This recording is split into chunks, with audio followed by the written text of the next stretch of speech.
بلا مدد انتظار کر میں مستمنی عینی راہ خدا جو خدا بینو خدا تا مدد آدری ابنا ریا غوث اعظم سلام بند شاہبت قیام بیان کی سلام وگردہ بے بلا استاد کشتی مدد کیا محین الدین چشتی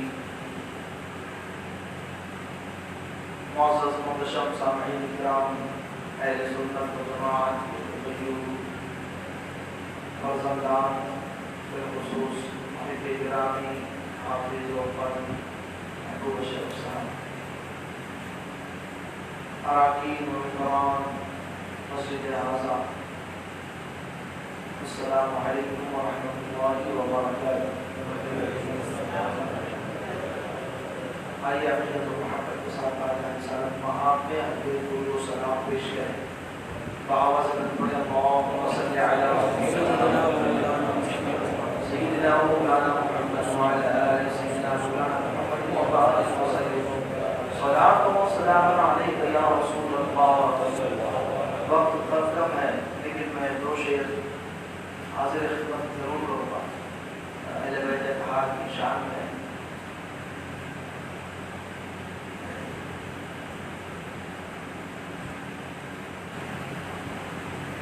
آیا نہ ہوگا اس طرح رنگ و شفاف دل پر. آیا نہ ہوگا اس طرح حسن و شفاف دل پر. گلشن فاطمہ کے تھے سارے گلاب ریت پر. گلشن فاطمہ کے تھے سارے گلاب ریت پر. جانے بطول کے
بار پڑھیں اللہم صلی علی سیدنا محمد طب القلوب والدواء ومعاد الابدان والشفاء ونور الابصار والضياء وعلى اله وصحبه اجمعين وبعد.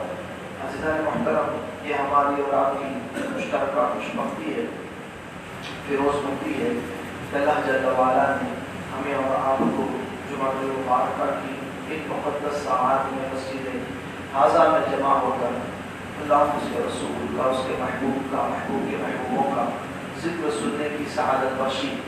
اللہ جل وعلا سب کی حاضریوں کو اپنی بارگاہ میں شرف قبولیت سے مشرف فرمائے اور سب کی لیے جائز دلی دنیا میں تمنائیں پوری فرمائے. عزیزان محترم، وقت بہت کم ہے، ماہ محرم الحرام ہے اور یقیناً واقعہ کربلا اور اس کا پس منظر آپ نے عزیز گرامی امام و خطیب مسجد حضرہ حافظ قاری محبوب اشرف صاحب قبلہ سے سماعت فرمایا ہوگا. میں ایک دو باتوں کی طرف آپ کی توجہ دلا کر جو مجھے ایک حکم ہوا ہے اس عنوان کی طرف آتا ہوں کہ اہل بیت رضوان اللہ تعالی علیہ مجمعین کی شان سخاوت اور ان کا انداز اثار آپ کی خدمت میں اختصار کے ساتھ پیش کرنے کی سعادت حاصل کروں گا. سب سے پہلی چیز یہ ہے کہ اللہ جل وعلا نے قرآن رشید میں ارشاد فرمایا قل لا اسألكم علیہ اجرا الا المودۃ فی القربى. اے محبوب، آپ تمام لوگوں سے، قیامت تک آنے والے لوگوں سے یہ فرما دیجئے کہ میں لا اسألكم علیہ اجرا، خدمت دین پر، تبلیغ اسلام پر، دعوت حقہ کے پہنچانے پر، اس راہ میں جو مشقتیں میں نے اٹھائی ہیں، تکالیف برداشت کی ہیں، اذیتیں جھیلی ہیں اور ساری جو مشکلات کا سامنا کیا ہے، میں اس پر تم سے کوئی اجر و ثواب کا مطالبہ نہیں کرتا، تم سے کسی اجرت کا مطالبہ نہیں کرتا.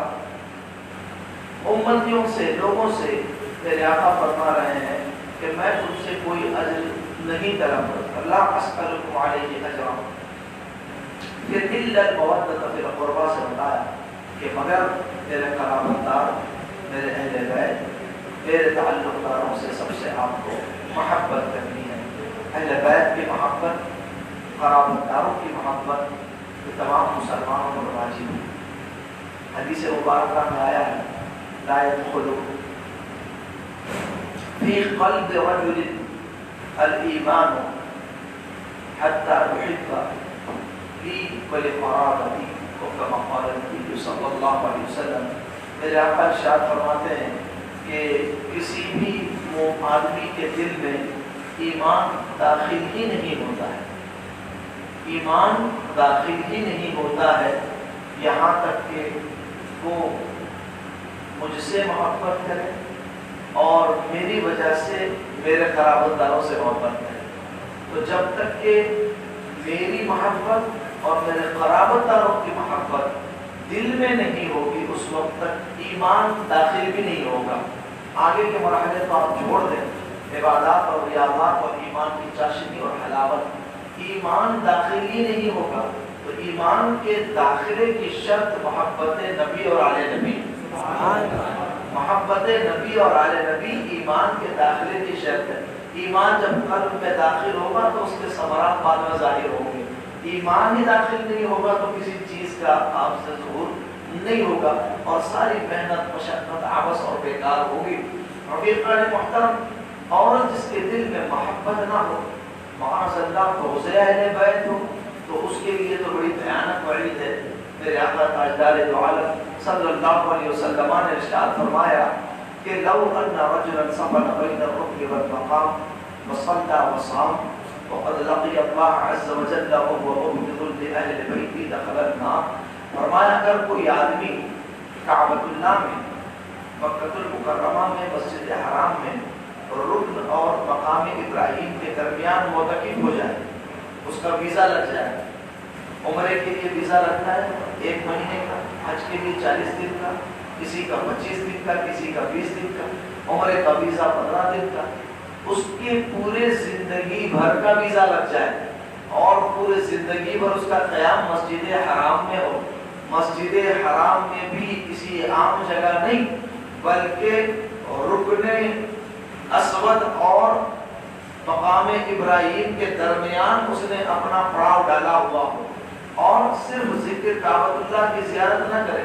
کعبے کو دیکھنا بھی عبادت ہے, کعبۃ اللہ کی زیارت بھی عبادت ہے. میرے آقا نے جو چیزیں 5 شمار فرمائی جن کا دیکھنا عبادت ہے, اس میں کعبۃ اللہ کا دیکھنا بھی عبادت ہے, عارف کے چہرے کا دیکھنا بھی عبادت فرمایا, مصحف کو چھونا بھی عبادت فرمایا, والدین کے چہرے کا دیکھنا بھی عبادت فرمایا.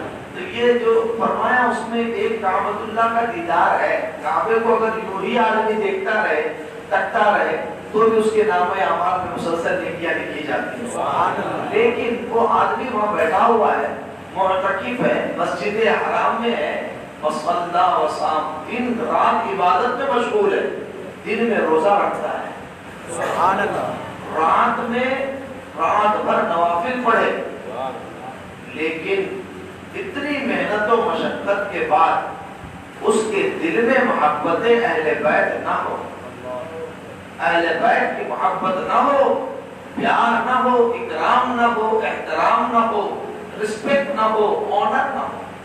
If his heart is empty from the love of the family of Rasulullah sallallahu ta'ala alayhi wa sallam, وَقَدْ لَقِيَ اللَّهَ عَزَّ وَجَلَّ هُوَ مُبْغِضٌ لِأَهْلِ بَيْتِهِ, and he meets Allah, یعنی وہ اللہ سے ملاقات کرے, اس کا انتقال ہو جائے, پوری زندگی نماز, روزے, نفلی عبادتیں, نفلی جو ہے وہ روزوں میں مسجد حرام کے اندر گزر جائے اور اللہ سے ملے اس حال میں کہ وہ مبغض لأہل بیت, دل میں اہل بیت کا بغض ہو. میرے آقا تاجدار دو عالم فرماتے ہیں کہ دخل النار, سیدھے جہنم میں جائے گا, سیدھے جہنم میں جائے گا, سیدھے جہنم میں جائے گا. اللہ اکبر, اتنی سخت وعید ہے. اور انعام محبت اہل بیت پر, ایسا انعام میرے آقا صلی اللہ علیہ وسلم نے بیان فرمایا, فرماتے ہیں کہ من احب هذین واباهما وامهما کان معی فی درجتی فی الجنہ. سبحان اللہ. ارشاد فرماتے ہیں جس نے حسن و حسین رضی اللہ تعالی عنہما سے محبت کی اور ان کے والدین یعنی مولا کائنات شیر خدا فاتح خیبر سے محبت کی, سیدہ کائنات جگر گوش مصطفیٰ, سیدہ نساء عالمین, جنتی خواتین کی سردار, مادر حسنین, زوجہ مولا کائنات سیدہ فاطمہ الزہرا سلام اللہ علی ابیہا و علیہا, اگر ان سے محبت کرے, ان چاروں سے جو محبت کرے گا, میرے آقا نے ارشاد فرمایا وہ جنت میں میرے ساتھ ہوگا. سبحان اللہ. اور ایک روایت میں تو اتنا پیارا جملہ ارشاد فرمایا, کان معی فی درجتی فی الجنہ. اس کا مطلب یہ ہوا وہ جنت میں اس درجے میں ہوگا جس درجے میں میں محمد رسول اللہ رہوں گا. اب جنت میں حضور کا محل اتنی بلندی پر ہوگا, جنت الفردوس, اور فردوس اعلیٰ میں میرے آقا کا مسکن ہوگا. روایتوں میں آیا اتنی بلندی پر ہوگا کہ دیگر انبیاء اور شہداء اور صالحین کے جو جنت کے محلات ہوں گے, ان محلات سے میرے آقا صلی اللہ علیہ وسلم کے محل کو اگر کوئی دیکھے گا تو ایسا معلوم ہوگا جیسے زمین سے ستاروں کو دیکھ رہا ہے. سبحان اللہ. اتنی بلندی پر مصطفیٰ کا محل. اور یاد رکھیں یہ محل میرے آقا صلی اللہ علیہ وسلم کے محل کے اندر ہمیں داخلہ نہیں ملے گا, غلاموں کو قرب میں داخلہ ملے گا, کیونکہ جو سرکار کا محل خاص ہے, سرکار کا جو جنت میں مقام ہے, وہاں تو سیدہ کائنات ہوں گی, مولا علی ہوں گے, امام حسن ہوں گے, امام حسین ہوں گے, ہمیں پڑوس نصیب ہوگا. سبحان اللہ. اس درجے میں ہونے کا مطلب یہ ہے, یہ نہیں کہ گھر کے اندر نہ, اب غلام ہے, نوکر ہے, باہر ہے, خادم ہے, پڑوس مل جائے گا, زیارت کرتے رہیں گے. نبی اکرم کی زیارت بھی ہوتی رہے گی, مولا کائنات کی بھی زیارت ہوتی رہے گی, حسنین کریمین کی بھی زیارت ہوتی رہے گی.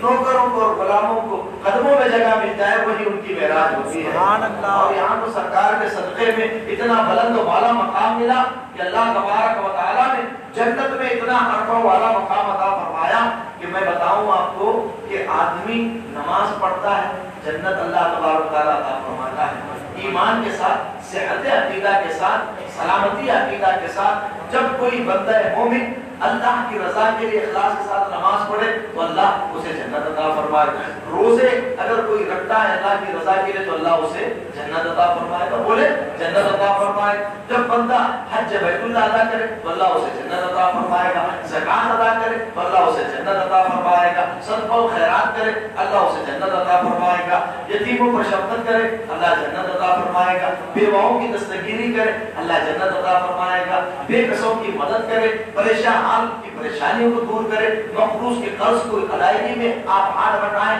کسی پریشان نادار جس طرح کے بھی اوراد، وظائف، نوافل، عبادات، جتنی نیکیاں اور نیکیوں کے کام ہیں اللہ جل وعلا اس پر جنت عطا فرماتا ہے. لیکن اہل بیت اطہار کی محبت وہ عبادت عظمیٰ ہے. اس پہ صرف جنت نہیں ملتی، جنت میں مصطفیٰ جان رحمت کا ساتھ بھی ملتا ہے. سبحان اللہ. زور سے کہہ سبحان اللہ. سبحان اللہ. یہ ہے اہل بیت محبت کا مقام و مرتبہ. اور کون اندازہ لگا سکتا ہے ان کے مقام و مرتبے کا جو سچے دل سے اہل بیت کی محبت کرنے والے ہیں.